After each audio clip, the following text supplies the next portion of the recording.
Welcome back, audience. What's happening? Whew, hope you're doing good. Happy International Women's Day. If you're a woman, and if you're a man, uh, but anyway, in this video, I want to talk about the spirit and demystify the spirit as something woo-woo and you know unclear, which usually leads to a lot of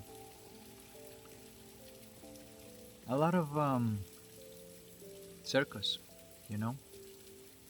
So in this video, I just want to clarify exactly what spirit is, how it relates to emotions, and just simply demystify it. What's the purpose of this? The purpose of this is to see that there is a such thing as a core structure of consciousness and almost infinite interpretations of it. So rather than seeing like one interpretation, let's say Christianity, another interpretation, Greek mythology, and they're talking about the same thing using different names, and there's a confusion and there might be conflict, even though they're talking about the same things. But because they don't know that they're talking about the same things, there's conflict, you see. And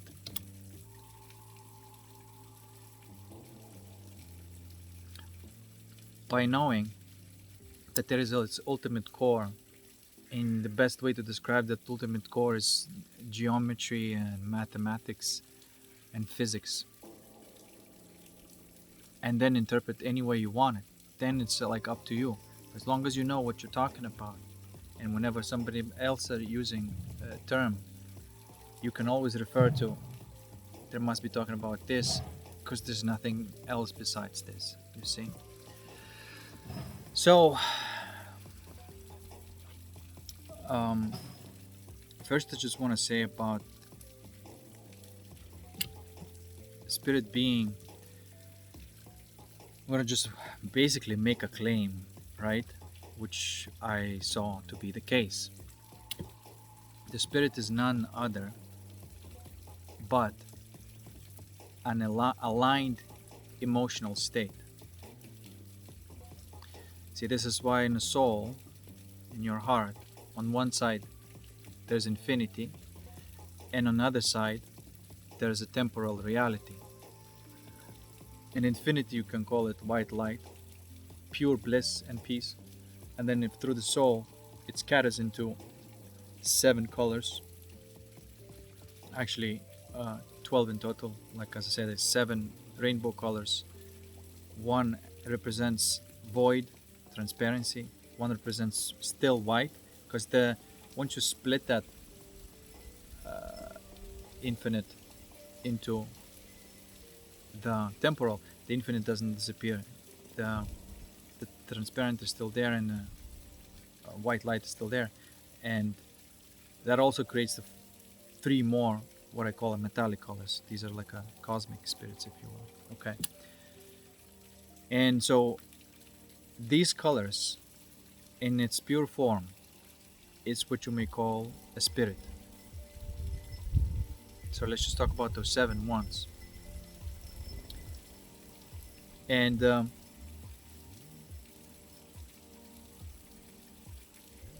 the way the human emotions work is not like the psychologists describe it to be.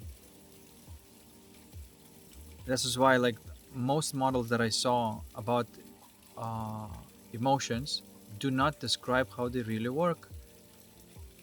Some of them are pretty good, but they're still not quite there. But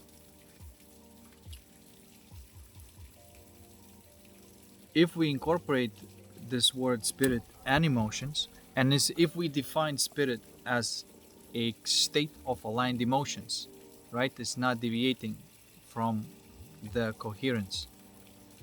Then we have 7 colors, and each color represents a certain type of spirit and emotion, which is a deviation from the center. And let's just imagine there's like a tree, right? I showed one video with the leaf and how the leaf basically reveals the entire structure. It's not a coincidence, it's encoded in nature. Everything that I'm talking about, you can see it in nature, and including this leaf. So imagine this, a tree, which is what that leaf showed with its veins. So imagine the tree is the center, is, you may call it like this white line. Then it has 7 deviations from the 7 nodes, 7 colors, right? And each color has a deviation to the right or to the left. So then therefore you have 14 branches and 7 nodes and 1 trunk. Okay? Now, which means we can simplify everything and say that the deviation from that center, let's take red for example. So what do we have right now? A deviation from the center, and you can call it like intensity as well, the intensity of the emotion. So let's take red for example, and in the center we have to say that there's an intensity of the spirit and intensity of emotion. The intensity of the spirit and intensity of the emotion. And then emotion can go to one side or the other. Like there's a masculine deviation and the feminine deviation from the center. Masculine and feminine has to come together, and then it creates that spirit of that pure state of consciousness, which in this case, in the red case, it's security, sense of security.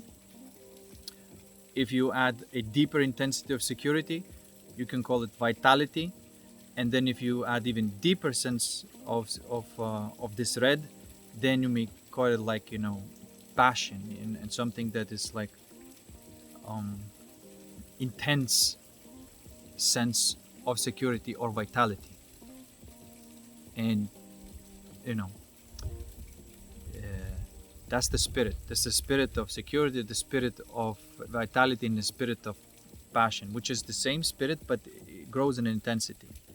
Okay? And then every time you deviate from that spirit, or deviate rather, you go into something, for example, gluttony, like overeating, right? Or temperance, or like self-control. Give an example in terms of like when this emotional disbalance of security, and there is no center of security, you're not in a state of security, so therefore there's a deviation, and each one has an intensity. And then it may go into you know, like aggression on one side, fear on the other, like the feminine deviation and then the masculine deviation, right? And so it has that depressive feminine deviation and, I suppose, like aggressive deviation, okay, from that center. And so every time you experience an emotion that is away from the sense of security, which is away from the spirit, there's an emotion. Therefore, if we actually want to classify this to be the case, that spirit is none other than what we call a positive emotion, which it was not caused by consumption of something or some hedonistic pleasure. Okay? Because hedonistic pleasure simulates the spirit, the state of spirit alignment, you know. But if it comes from the fact that you aligned your emotions, then there's a genuine spirit that comes from within, not the spirit that you drink. You see? So that's the difference between hedonistic pleasure and connecting with that spirit within. Okay? Now there's a second one, the orange color, the yellow, the green, and they all correspond again in the same fashion. If you use the intensity, like the orange would be the the state of joy. If you go on an intensity, you can say that is a state of um, you know uh, again, you can use any kind of word, but when there's an intense joy, then you may have the experience of laughter, for example, right? And then you go even more intense in joy, then you go into the ecstasy, and more intense in joy, then you get into orgasmic uh, release, or whatever you call it. But orange intensity, okay, the slight intensity, more intense. And the same thing with the yellow color. But with the yellow color, there is a different, of course, obviously there's a different spirits. And then you may say in the yellow, it would be the gentle yellow would be the state of confidence. The more intense would be, courage. The more intense would be sense of power, or even more intense, there would be like a sense of mastery. If you master something, and you have like an absolute 100% certainty that you can manage to overcome this challenge with ease. That's a sense of mastery, like ultimate confidence. Again, I'm just using words because it's difficult to use nomenclature to describe something that is a spectrum, but nonetheless we do it for the sake of understanding. That's why we name emotion anxiety, and then if it's more intense, then we name it fear, and then if it's more intense, we name it terror, horror. And so use these words to describe the intensity of the same energy, right? So you go to green, you have the state of, you say, like a genuine kindness. Go deeper, maybe love. Go even deeper, the sense of harmony. Go deeper, you go in divine love, compassion in the end, right? But in this case, it's not that ultimate peace beyond all understanding. It still has the color of green, and so therefore there's this more individual compassion, not cosmic one. This is why you can kind of differentiate and say, like, what about this color? What about that color? And so it's like, if I use the word to describe compassion, it's like, where does it fit in this tree? And so when sometimes people use the word compassion, some people talk in a spiritual sense, they say the word compassion, and they don't really mean the green ray compassion. They mean like the ultimate cosmic compassion to all things, for example. Right? And that would be the transparent, where it has no color at all. But if it's just more individual compassion, and you have a certain openness into a person, then that is a different ray color. Anyway, I'm just trying to say that anybody, whoever uses any kind of phrase, they must mean one or the other. And to eliminate the confusion, this little model can basically, not leave any room for bullshit, right? Or pointless arguments. For example, in Greek mythology, this yellow ray may be called Apollo. In the Christianity, they may use the archangels, right? And they may say archangels are those spirits that I'm talking about, and they're, they would use like something like Archangel Michael, right? It would denote that solar plexus power, energy, or many others. Okay, and but they're all there, and they all correspond to one or the other. They must be.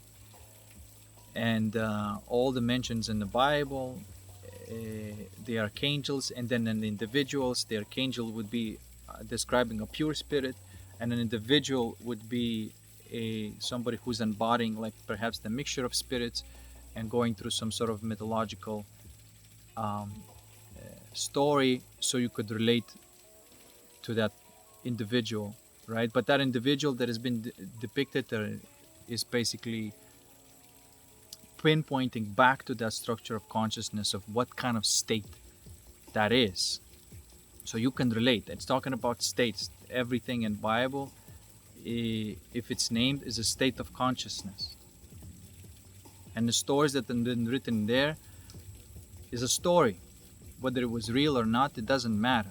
It's a story to show you that there are these states of consciousness, and this is how they interact with each other. Okay? And it's there to help us to actually live our lives better, to understand that there are states of consciousness. Everything that is mentioned in the Bible is right here, right now, happening in a daily life. It's not to distract yourself with historical figures and think about the past as a memory. This is not it. That's a belief. And anything that is a belief is limited. You can't experience the pure state of courage if you are praying to the Archangel Michael. You know?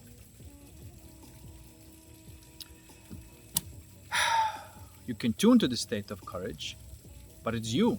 It's not an external thing. It's not something that you read in a book and stuff like that. So that's why these names were used to label the states of consciousness, so you could access them easily. Okay? So continuing on this blue, that would be the justice, the honesty. For example, the state of honesty. It's also a state of the spirit of honesty. You come in with the spirit of honesty, right? Then the sense of justice, the spirit of justice, where you don't deviate from what it's at balance, and you don't accept anything that's away from the balance of justice. And then you go even deeper. That may go into what you call wisdom, universal truth, universal wisdom, right? That would be the intense point of blue, would be just like a pure discernment. Okay?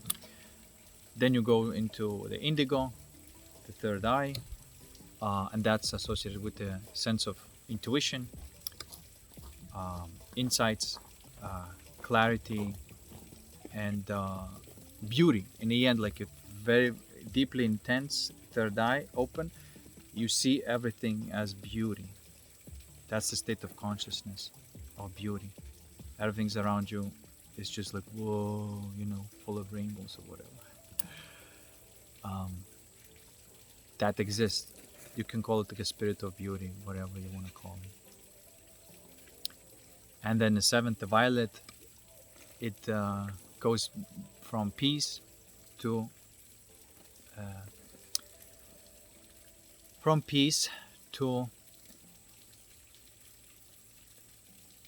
I don't want to use the word passion here, but bliss is probably closer, because it goes into the white light. It's because violet is very close to white, and so it's kind of nearing towards that bliss. So there's a degree of bliss that is not quite universal bliss yet. It's more like a personal bliss, but it has that quality of intensity from that peace and bliss, going back into the white light. And that's a pure bliss. At the bottom, transparency, a pure peace, pure stillness, and at the bottom is a pure motion, pure bliss. And so then these are 7 spirits that are sandwiched between those two. And then you got like this torus field, this explosion where it gets into the metallic colors of silver, gold, and bronze at the bottom. So those, you can call them spirits. They also have intensities. And in the Bible, when we call, for example, this, the golden would be the Seraphiel, right? And in that circle, at the center would be, it's like, Archangel Michael, then Metatron, and then Seraphiel. And they're all basically denoting the the state of consciousness that are closest thing to the ultimate divine spark, which what people call God, right?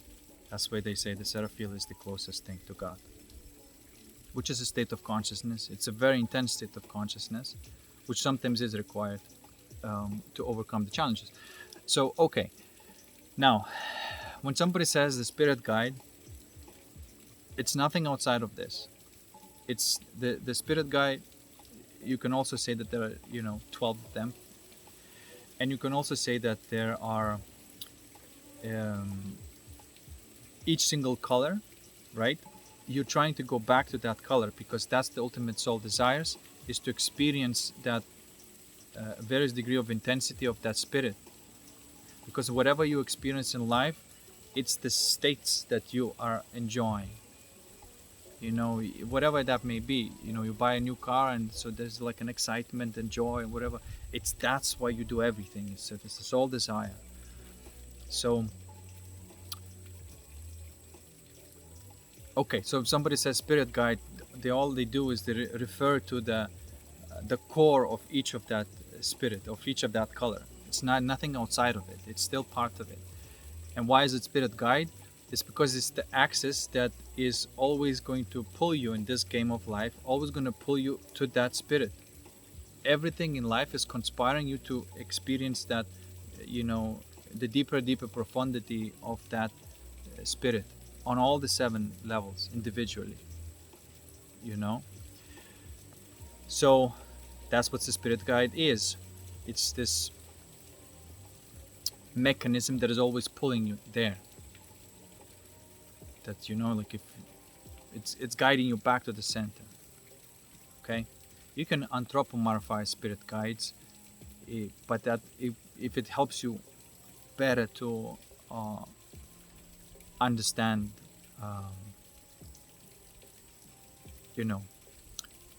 But that's again, anything that outside this core that I've described is an interpretation of the core, and that is now allowed to do with your mind. You can create any kind of entity. You can name that entity Apollo. You can name that entity Aphrodite. I can't remember what it's called, but like you can name these spirits anything you want, and if you like to, you can anthropomorphize them. But don't. If you know the fact that you are just taking the energy and creating the form out of it with your mind, if you know that you're doing, then you're not gullible. You're not as gullible as somebody who does not know that whatever they are conjuring up is the same spirit that somebody else conjuring up. And that one's calling a spirit guide, that one's calling Archangel Michael, and that one's calling, some other name. Okay? So that's why this little atom model is ending all the arguments about whether it's this or that, because they're all talking about the same thing. But if they know that they're talking about this core thing, then there is no discussions when somebody says like spirit guide. If somebody says spirit guide, I know what they're talking about. It's just that force that always gravitating you back to the alignment, to the state of joy, the state of power, the state of security, the state of love. These are the forces that are always going to pull you to it, and it's guiding you, giving you synchronicities, giving you little breadcrumbs for you to keep going there. And also, there are 12 challenges. If there are 12 spirit guides, there are 12 spirit challengers. Okay, in this game of life, in order to connect to that center of aligned emotion called spirit, you gotta go through the challenge. And once you overcome that spirit challenge, then you connect to this. So there's the guiding force, and then there's a challenging force. Okay, which is also kind of guiding force, but it's actually creating a challenge for you. So, and the game is that all these spirits in the altered state of consciousness are perfectly aligned. So if you take any psychedelic and you move to the altered state of consciousness, you may experience all these states, all these spirits, as already perfectly aligned. But then you come back here and the life continues and they all go away. But now you touch them and there's like, they know, you know that they exist, and now you always want to go back there. But now life creates the challenges and you can't just go back there straight. You got to overcome the challenges, which means that in order for you to recover those rainbow colors, all these spirits that you've encountered in a psychedelic experience, let's just say, you got to overcome these challenges. And during that process, because this matrix is a challenging matrix, okay, and it distorts reality as like a broken mirror. And in order for you to recover back these colors, back these spirits, meaning to bringing heavens down to earth, right? There's another expression of this. Is the only way you can do that is if you overcome these challenges, okay? And people may call it alchemy, this process. Sometimes people call yoga. Sometimes people, there's many names for it, for this process, but you're taking two separate halves and put it back into the whole. The feminine deviation of emotion, the masculine deviation of emotion, you put it back together in order to get whole. And then you basically collect these gems: the red gem, the orange gem, the yellow gem, the green, the blue, the indigo, and the violet, right? So it's like a game. And as you collect all of them, then they go into one big massive gem.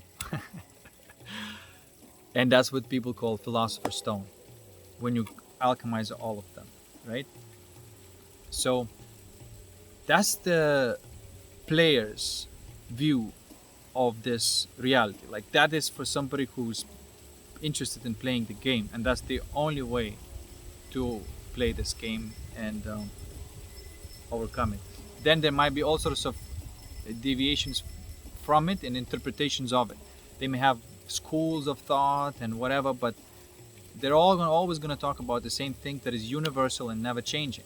Never change. So if you're interested in something that never changes and you understand that it's always going to be there, then just trust that. And whatever changes is going to be talking about what never changes.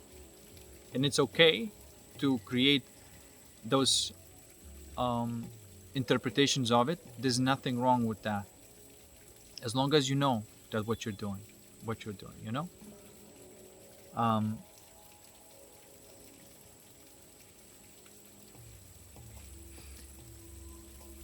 and anything that helps you to refer to the intensity of orange, to make it more interesting, you can totally give it shape and form and name it if you want, right?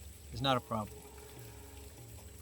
But when somebody else is talking about from another school of thought, and they're saying, Archangel Michael, there's no argument about like, oh, talking about this color, and you calling it different, perhaps, right? But there's no argument. You understand what the person is referring to. If the person also understands what that person is referring to, because if you're just stuck, you're not yet in the soul, but you're just playing this game, drinking a tea with no tea in it, then you're just going to be functioning at this mind thing, creating these all sorts of entities, but you don't know what there are. Like, you can get lost very easily. See, this is why I'm going to get into this in a second. Let me just finish this thought. Okay, so now we demystified the spirit. There's nothing else but aligned emotion. And that state of consciousness may be really profound and awesome, and maybe just be like super intense peace. You can call it spirit, or maybe like just ecstasy. You can say, oh, I'm one with the spirit, or whatever, right? It's not a big deal. And some people obviously can connect with the light version of the joy, and some people can connect with the intense version of joy, which is ecstasy. And that depth is some people live like more superficially, but they might be experiencing all sorts of like spirits on a light level, and then people who live a little bit more deeply then experience more intensity of those same things. And the more intense you want to live, the more challenges you're going to have to overcome um, in this game. So of course I'm talking about somebody who wants to play this game. This is why most people are not players of this game of life. All right. Now,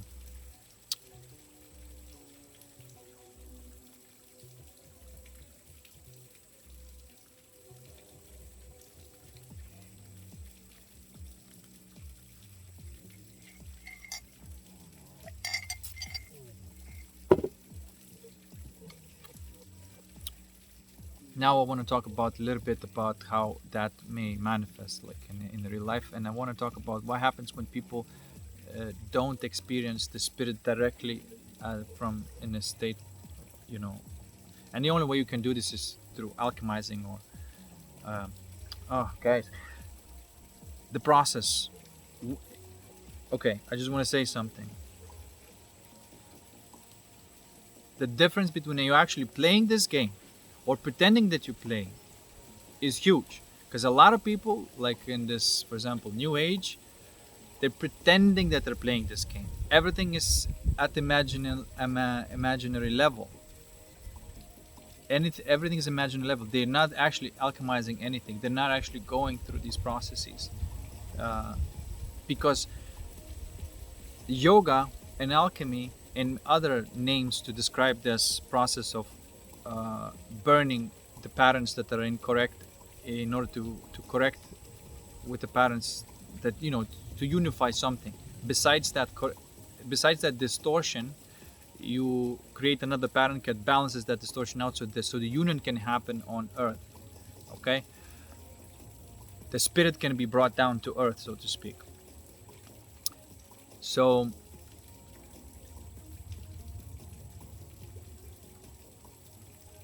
if you are actually not living this, and by the way, this isn't something that like, oh, let me achieve and accomplish this, right? Like, because if you engage in alchemy or yoga and say like, oh, I want to improve myself, you're going to be very disappointed, because what you're going to be expecting to improve is the very same thing has to be fucking burned down to nothing.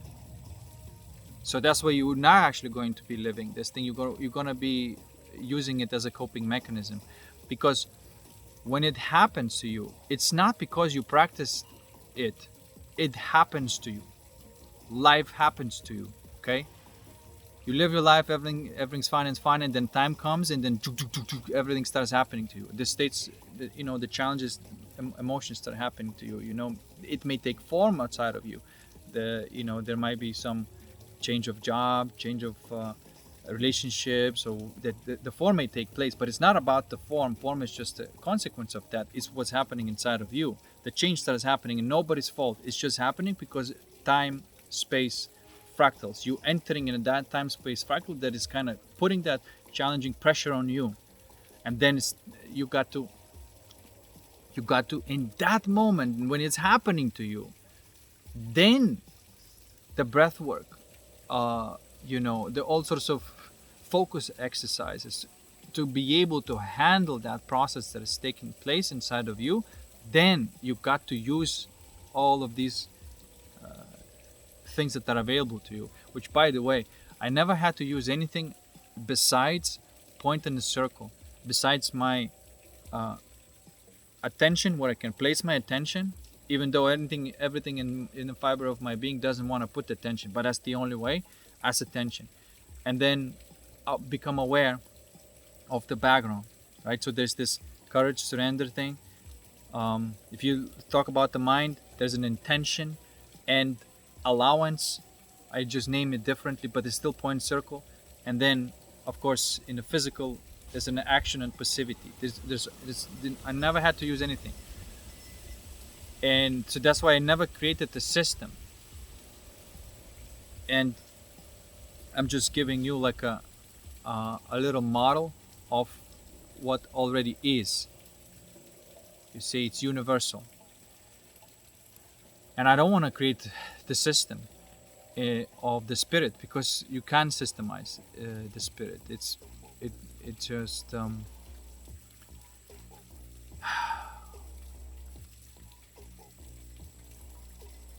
it has its own structure, and that's it. You can't argue with it. It's just the way it is. And anybody who can see it will see the same thing. That's why you can. What are you systemizing? This is why every time, like when the challenges comes in, and like some emotional fear or terror or whatever that comes flooding your system, the answer is this: not like default on some sort of system or some sort of practice. No, you put your awareness and face what's going on right now. There is no game plan. You basically are thrown into the water, and now you got to figure out how to swim.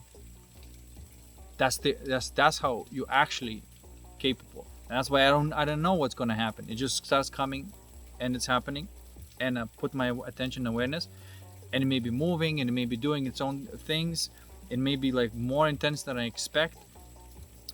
It may create all sorts of weird states of consciousness in me that like I've never faced, and you know, it's surprising. It's like, what the fuck do I do now? But I've never had to do anything else besides in moving to the one point in a focus attention, or becoming aware of it. And I was able to overcome all of these challenges that have been thrown at me, and never had to have any kind of system or create any fucking religion out of this. Know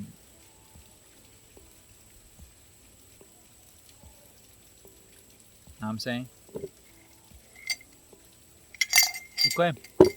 So, and if you don't live at the soul level, because that's how you live at the soul level, you overcome the emotional challenges, right? And emotions, when they're running, the thoughts may start coming in, right? And there's like some sort of like a negative emotion, and this type of thought is running. If you work with the emotion and you align your emotion, it mean you may need to feel a lot or whatever, or tune in any way you can back into that alignment to the spirit. Then you discover that spirit state. It's always a reward that is permanent, because that spirit state is not gonna go away right now. You can always tune into this, which I'm gonna go into in a second, of what how to use this, like why are you doing it all for, right? So, and then that spirit speaks its own language, and the insight comes in and the thoughts comes in are perfect for exactly what you need to be doing in that moment. That's why you don't listen to the thoughts when there's a negative emotion. They're all bullshit. Anything that happens out of hurt or depression, whatever, any thought that pops into your mind, they're all crap and bullshit. But if you align, if you do this alchemical process, and then you discover that spirit, that gem, that state of consciousness, which is like, whoa, there is the truth. And then the thoughts will arise to spontaneously, not from the memory, but new, poof, and then you start seeing things. Oh shit, that's how it is. And that's how you use the judgment right now, based on what came from the spirit, not from the emotion. Okay? That's why sometimes I may be thinking horrendous things when somebody or some event or something pisses me off. I may be when the anger is flooding my system, the thoughts may be horrendous, and if I act on it, then I just go the wrong way. But if I don't act on it, I'm not gonna act until this fire is gonna burn itself away. And when this fire of this incoherent passion we call anger or hatred is burned off, then the truth will arise, and from there I'm gonna make a decision. So you make decision from the spirit, never make the decision from emotion. And I am differentiating emotion from the spirit. And I call it like joy. You may say, oh, it's an emotion. I'm not gonna call this an emotion. it's a spirit. That's the way I am using nomenclature, to not to mystify the spirit, because spirit is nothing else but the state of consciousness of aligned emotions. There's nothing else there. With imagination you can create any kind of form of that spirit, but it's always going to be that. Okay, so now, if you don't do this process, then you're going to have to be dealing with the anger, and the only way you can have a satisfaction with the anger is you're going to have to make other people suffer, or be a tyrant, or a cunning manipulator, or whatever. That's where you start playing a villain, right? This is why the villain is the one who doesn't do any kind of alchemical work. A villain is never an alchemist, and an alchemist is never a villain. Okay.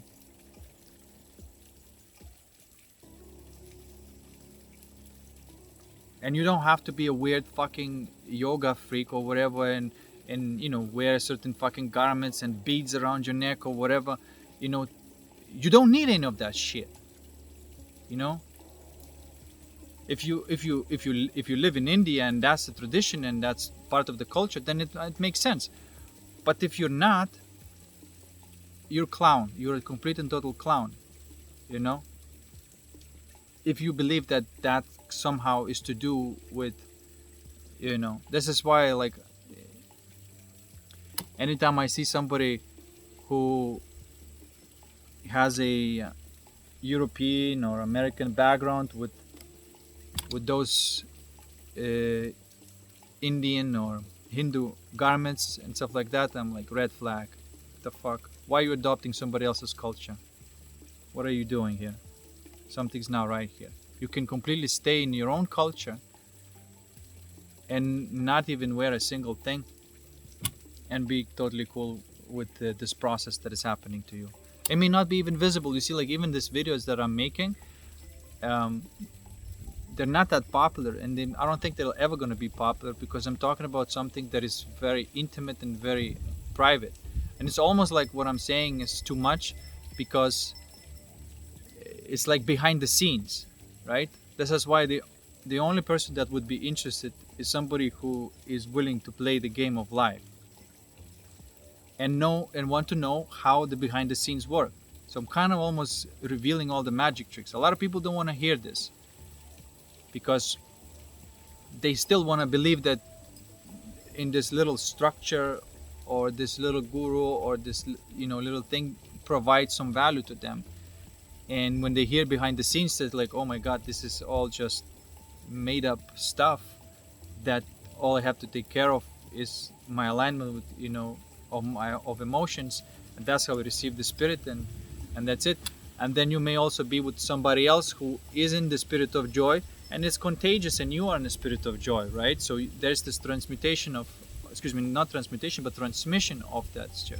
And even if somebody is in a state of ecstasy, right, and if you open to that type of energy, you may experience a state of ecstasy as well. This is why people sometimes gravitate towards the people who, if they lack sense of security, they will gravitate to somebody who has a very strong sense of security. And that's nothing wrong with that. That's perfectly fine. But as long as you know why you're doing it.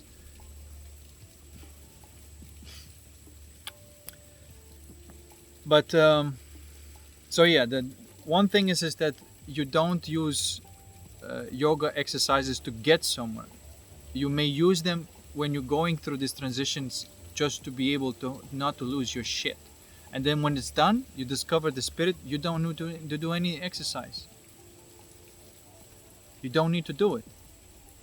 See, this is why, like, in a backwards culture, it's always like, hey, let me fast so I can connect closer to the spirit. Let me do all these tricks so I can connect closer to the spirit, rather than deal with the actual emotional, misalignment. And so you discover the spirit of security and contentment, and you don't want to eat. That's red. And the more intense your red is, the less you need to eat, because the spirit is almost like fueling you rather than food.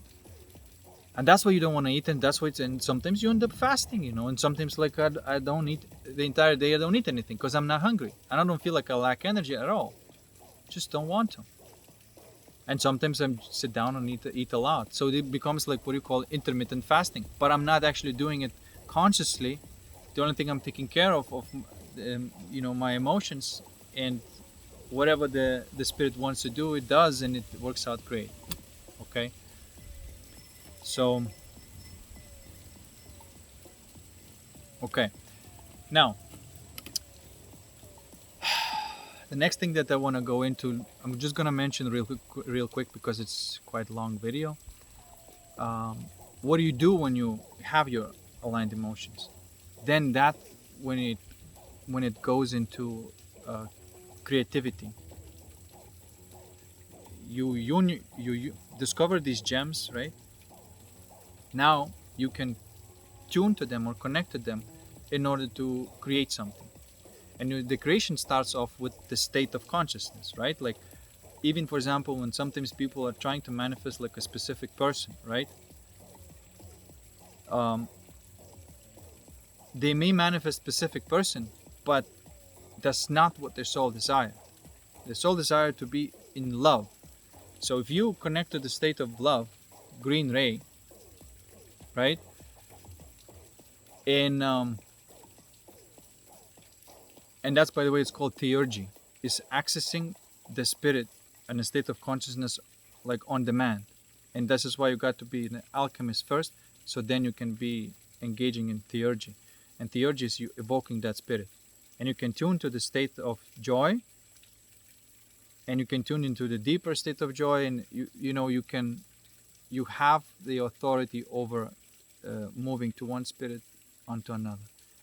And if you connect to the state of love, then you move into the state of love. And that's the first thing that you want to do, because that's what you really want. You may not even understand or even know what that feels like. And it may be kind of buried underneath a lot of blocks. And so you may need to take a journey to the heart to discover that, what that true love is. And you connect to that state of consciousness, and then it's like, oh my God, that's how it feels like. That's the spirit of love. And you connect to the spirit of love, and then you may imagine whatever form that it may take.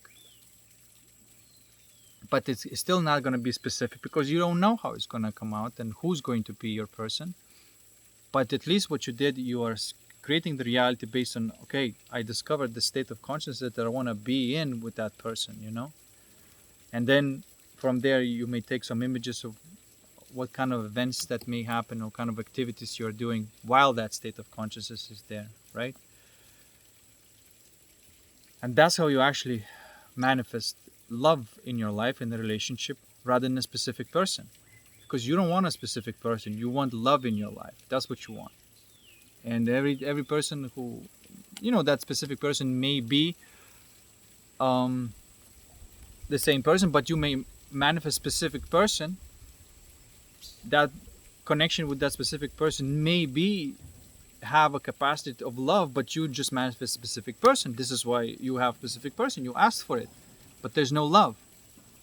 But if you went through the spirit first, and then whatever form it takes, and you let the universe arrange everything else, that maybe the same person may come into your life, but now there's love in the background.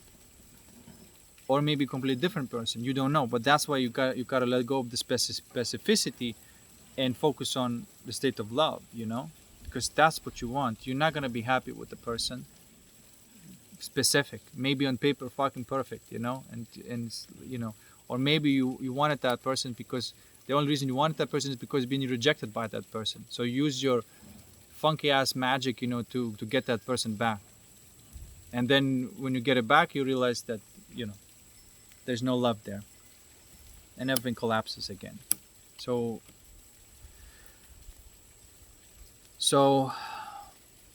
yeah, you start off from the beginning, and sometimes we call theurgy or divine magic or white magic or sorcery, because you work with the source. But um,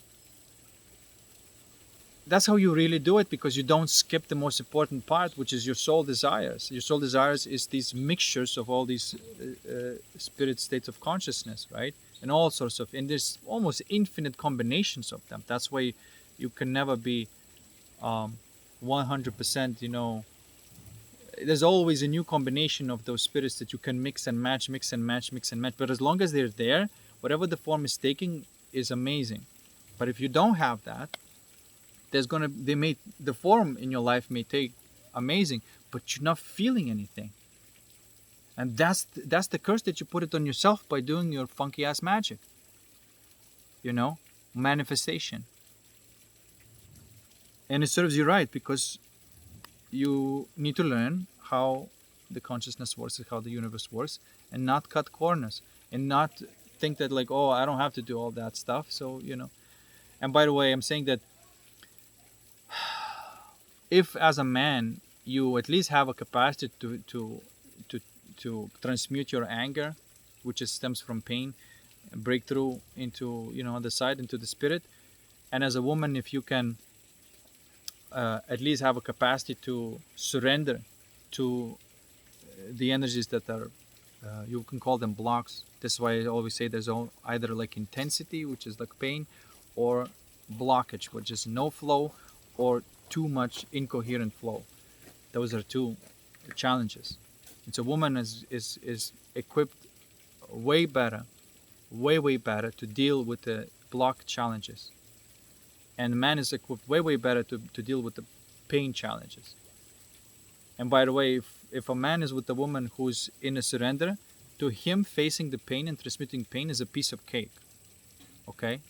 Just like another way of saying is like, fighting for love. That's why sometimes people say you can't be a lover if you're not a fighter. But doesn't mean that you're actually physically fighting. You are doing your alchemical work.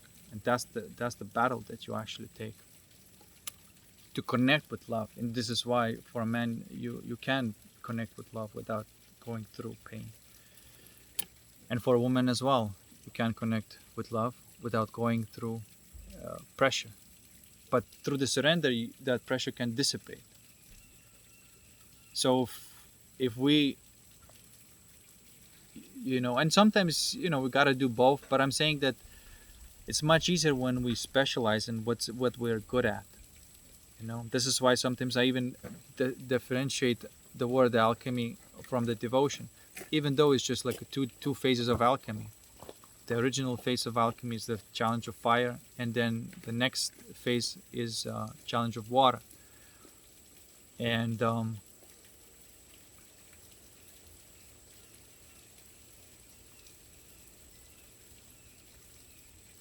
but if you're lucky enough to have a partner who wants to play the game of life the way it's meant to be played, then each one of you can focus on this. Because the woman, it feels really good when she doesn't have to deal with anything that's painful, and focus on something that is nice and pleasurable.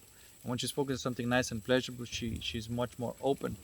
And so that's why it's much easier for a man to have confidence, courage to face all that pain, you see. And because she's open, things are flowing, so there's no depression there either. So that's a true power couple. That's the definition of true power couple. All right, I'm just gonna finish at that. The spirit is nothing else but aligned emotions.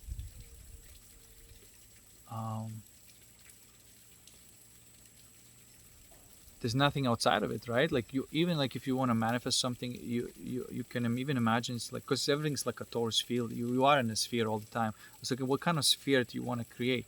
What the sphere has? Okay, the sphere has a state of joy, state of vitality, harmony, power, whatever, right? Like that's the mixture of this. The soul desires. What kind of form it's going to take? That's how it's going to take. That's how the house looks like, more or less. That's how my car looks like, or whatever you want, right? That's that ball of your desire. Okay, and you create that ball. And if you connect to that state, these states of spirit, that uh, it corresponds to that, fulfillment of that desire. And if you can see vividly in your imagination or in a dream the form of it, you that bubble is now coming to you in the manifestation of the physical world. So,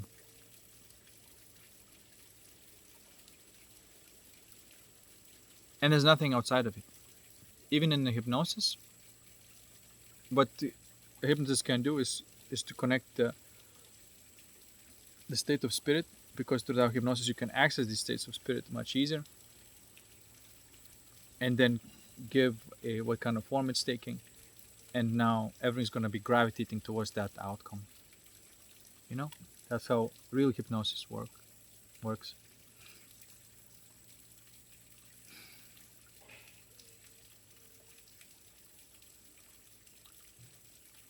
But you can also use like a superficial type of hypnosis that works temporarily, but it doesn't really um,